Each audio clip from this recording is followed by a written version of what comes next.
And you know, you're really clever, your generation, it seems to me. I don't know if I'm a part of your generation or not, but it seems you've invented all these amazing solutions to tranquilize that level of stimulation. For example, I discovered recently that you invented this really interesting little phone. It's called the light phone.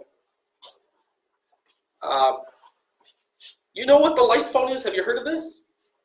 It's pimped on Kickstarter.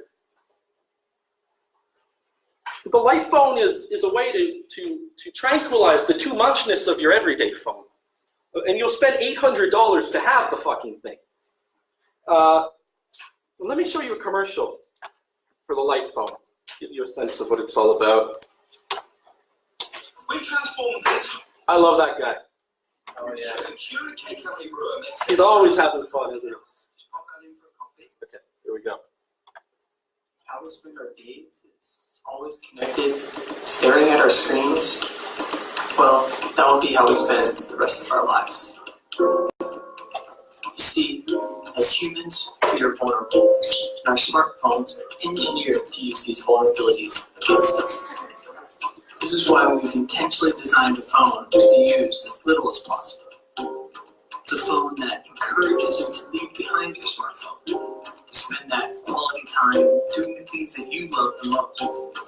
We call it going light. Almost 3 years and 10,000 phones later, we find ourselves asking, how can we go light more often? How can we go light for good? Introducing the Light Phone 2, a beautiful matte display, 4G connectivity, and messaging. We are rethinking what an operating system can be. A few essential tools, thoughtfully implemented, and a pleasure to use. Maybe an alarm clock, a ride home, a playlist, or some simple directions. These are tools, not feeds. It's a phone that actually respects you. Light was born as a refreshing alternative to the technopolis. We don't want to be made to feel that we're not enough. We believe objects can empower us, can help us appreciate our lives even more. We are humans who are taking back our lives. Okay, what is the light phone then?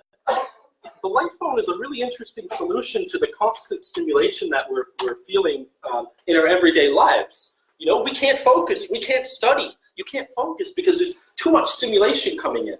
You're too much stimulated in all of your erogenous zones, but mostly visual.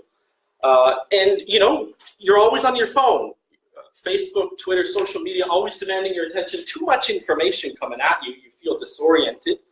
So you invent this nice solution to give you that tranquility, calm, comfort that you need, so that you won't go on Facebook. Right? So you use it when you don't want to be distracted. So the phone, what it does is it only allows you to text or to make a phone call.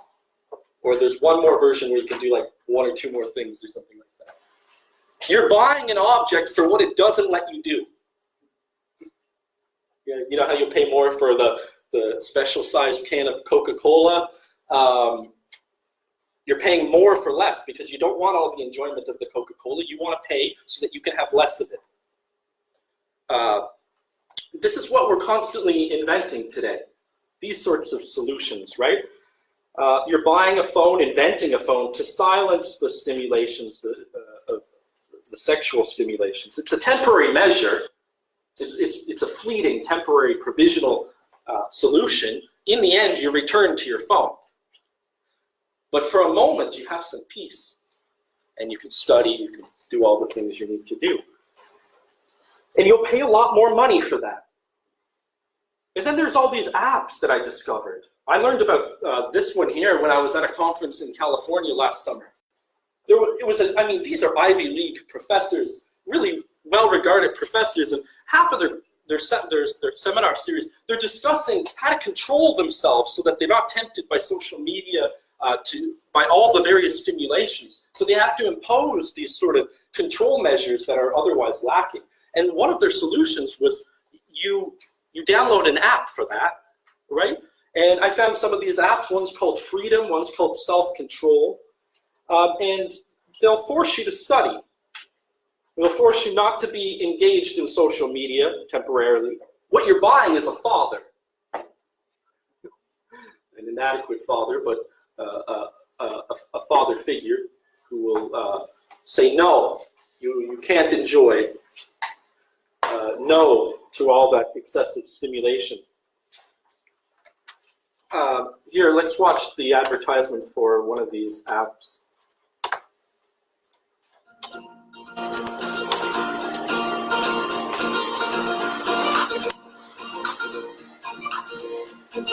Freedom is an application that blocks distractions on all your digital devices so you can focus and be more productive. What do we mean by distractions? We're talking about email, apps, and social media sites, Facebook, Twitter, Pinterest, Instagram, and when you really need to focus, the entire internet. When you install Freedom on your devices, you can block any or all the sites and apps that distract you, interrupt your work, and steal your attention. Freedom is easy to use. All you need to do is install the Freedom app on your devices and set up your block lists. This is your Freedom dashboard. Set up your block lists and select the devices where you want Freedom sessions to run. Block lists are lists of sites that you choose to block. You can even block the entire internet if you'd like. Set the duration of your Freedom session, and when you're ready, click Start. Once your block lists and devices are set up, you can easily start sessions from the device itself.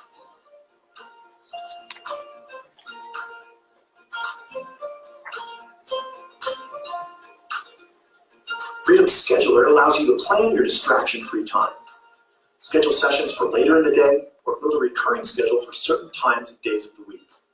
Freedom is simple, powerful, and effective. It's used by over 100,000 people worldwide. We're growing fast and working hard to help you manage your relationship with technology. Every day we're honored when we hear how we've helped someone get their best work done. Install Freedom today and see how you can get hours of your time back and build new productive habits. You're buying self-control, quite literally here. That's the name of the other app, Self-Control. Okay, well anyway, what does this teach? What am I really trying to tell you?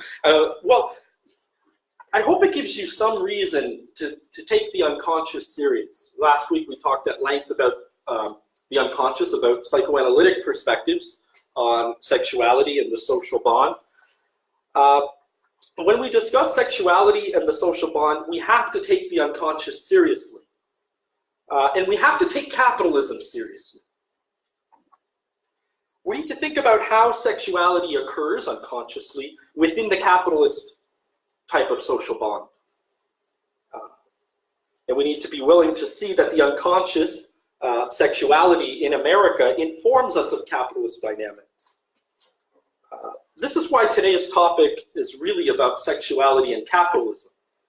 Although we'll also be talking a little bit about sex work, hopefully, if we can get to it, because there was a question raised by Chris during the break last week about sex work. So before moving ahead, as usual, I want to push back